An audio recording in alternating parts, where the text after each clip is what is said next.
residents of Freedom Village. This is John Bruner, your Executive Director. Today is Tuesday, August 11th, and welcome to our Tuesday Talk. Well, I'm so glad to be back. Had a wonderful 2-week vacation with my family at the New Jersey shore. I was able to maintain our social distancing, spent most of the time outdoors. We went fishing, we spent time on the beach, we went to the bay, we went grocery shopping with our masks on, but we really did have a wonderful time. I enjoyed myself. I did miss you all. I'm so happy to be back, and I'm so happy that while I was gone, we continue to have no cases of COVID-19 here at Freedom Village. I think you're all doing a super job following all the rules in regards to social distancing, wearing your masks, complying with our visitation rules. It's really made a big difference, and I'm really proud of not only our residents but our staff as well. I think our staff has done an amazing job, and I'm so proud of all of you. So for today's Tuesday Talk, we're going to be talking about a variety of topics, but what I wanted to start out with was a few questions that have come up. One specifically was regarding WSFS Bank. I had a call before I went on vacation with WSFS Bank, and they're being very cautious in regards to reopening our branch here at Freedom Village. The vice president that I spoke with said likely it'll be later in August, so we're almost in the middle of August. Maybe by the end of this week I'll reach out to them again to see if they've got a date that they're comfortable with. But they've been coming into the bank, installing some plexiglass shields within the bank just to create that physical barrier when you do come up to see the teller. They're also going to have a rule which requires only or allows only one person in the bank at a time. So that's very important that they have those safety precautions in, similar to what you're seeing in any retail outlet or other banks that are opening. So they're just being very cautious, but I will share with you as soon as I do have that date. Later in August is what I've heard from them. We are continuing with our phased reopening. For quite some time we've been in phase 2 of the reopening. As you know, we've opened up the dining rooms with 50% capacity. So we're looking at maybe ways we can expand that soon, those reopening plans. But I'm being cautious only because one of the things we all have to remember is if we do have an outbreak meaning a case of COVID-19 here at Freedom Village, we will have to go backwards.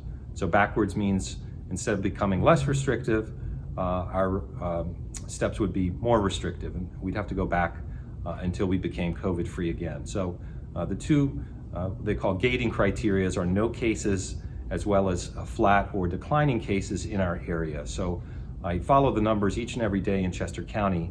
They are pretty good. The cases are flat or declining, so I'm happy with that. But this week I will be meeting with our COVID task force here at Freedom Village, as well as our Resident Advisory Council, to talk about some of those additional easings of restrictions that we could start doing in phase 3, but I'm going to be cautious. Well, July came and went, and as you all probably recall, each and every year we have our anniversary party in July. This past July 16th, it was 22 years that we've been open here at Freedom Village. At today's Tuesday Talk, Jeremy and Martha are going to talk a little bit about the anniversary dinner. In lieu of an anniversary party, we're going to have a dinner, a delivery-only dinner. Martha and Jeremy are going to speak to you about that, but management as well as dining will be coming to your door to greet you, to deliver your meal, to make it feel fun.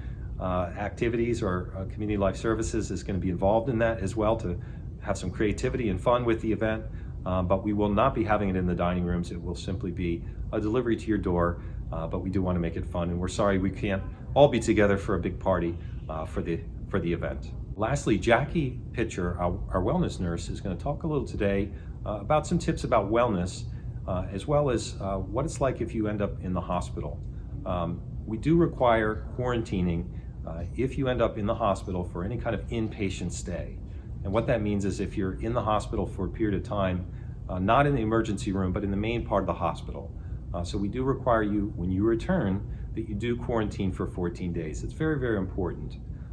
What does make that a little bit of a challenge for us right now is our staff can't come to see you like our healthcare liaison normally does because of the pandemic we're in.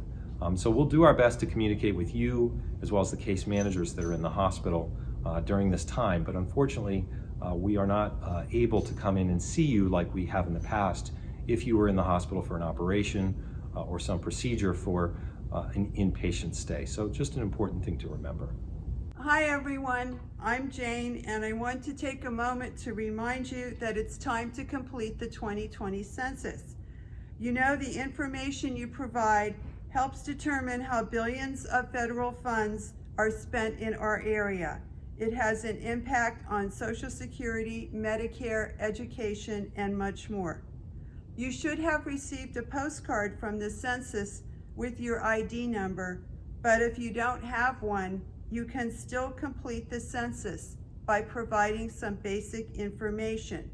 You can complete the census one of two ways. You can do it online by going to www.2020census.gov on your computer, tablet, or smartphone, or you can call the census at 844-330-2020 to respond by phone. That's 844-330-2020 to respond by phone. Please take a little time to complete this important task. Your neighbors and your community will thank you. Thank you for your time, and please stay safe. It's Martha and Jeremy. and we wanted to hop on here really quick to tell you how excited we are about the anniversary dinner this Thursday. We unfortunately can't celebrate the anniversary like we normally would. You know, maybe if COVID kind of takes a back seat, we can do that later in the year. So crossing our fingers for that. But for now, this is what we came up with, and we hope that you really enjoy it. We have a lot of really great things planned, and Chef Ray put together a delicious menu. Want to tell them a little bit about the details? Yes. So starting at 3 o'clock, you will be getting a knock on your door.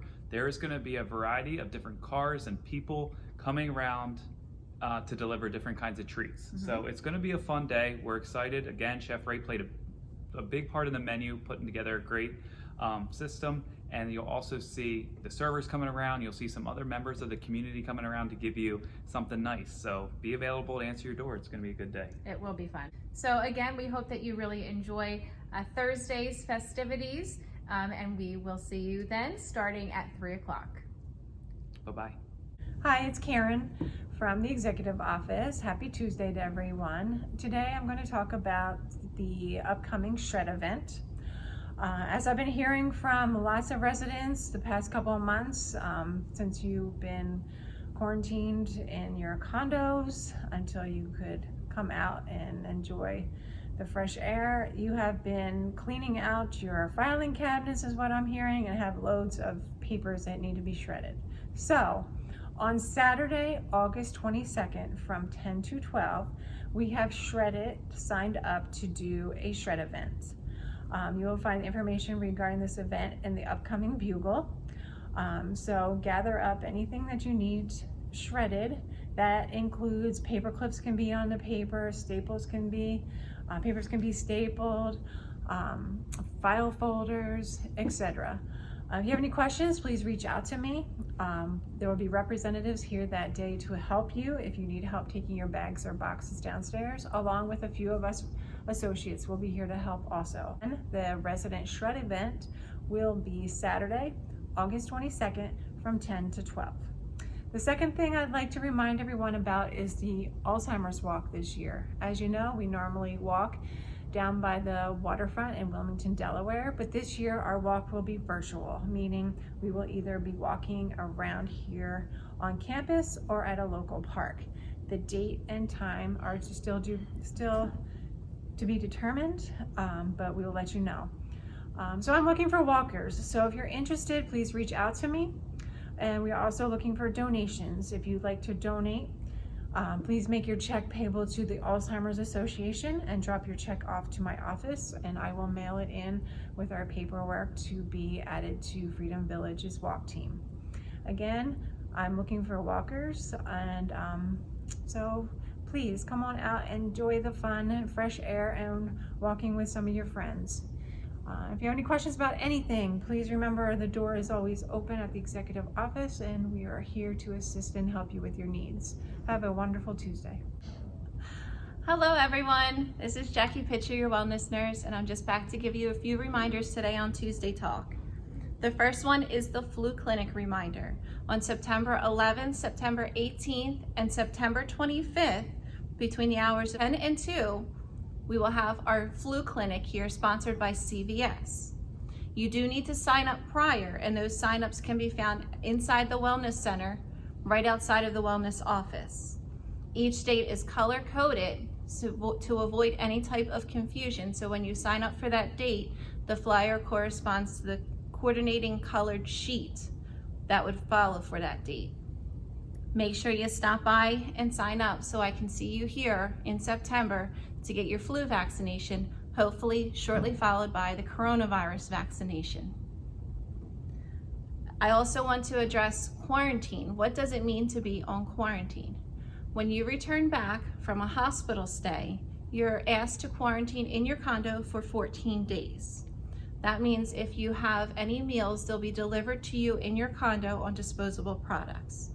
In addition, if you need mail or trash disposal, you can give the front desk a call and they'd be happy to deliver that and get rid of that for you. Housekeeping will be put on hold until your quarantine status is over. The reason we ask for this quarantine policy is regardless of any testing you may have done in the hospital that tests for active COVID-19, when you come back to independent living, you can maintain a carrier status up until that 14 days, meaning any symptoms can develop or no symptoms at all, but you would still be a carrier for the virus. We also ask that your live-in spouse or live-in companion also quarantine as well, as they can be exposed. If you have any questions, feel free to contact me, 484-288-2589. Thank you, take care and stay safe. Well, I want to thank you all for joining us on today's Tuesday Talk.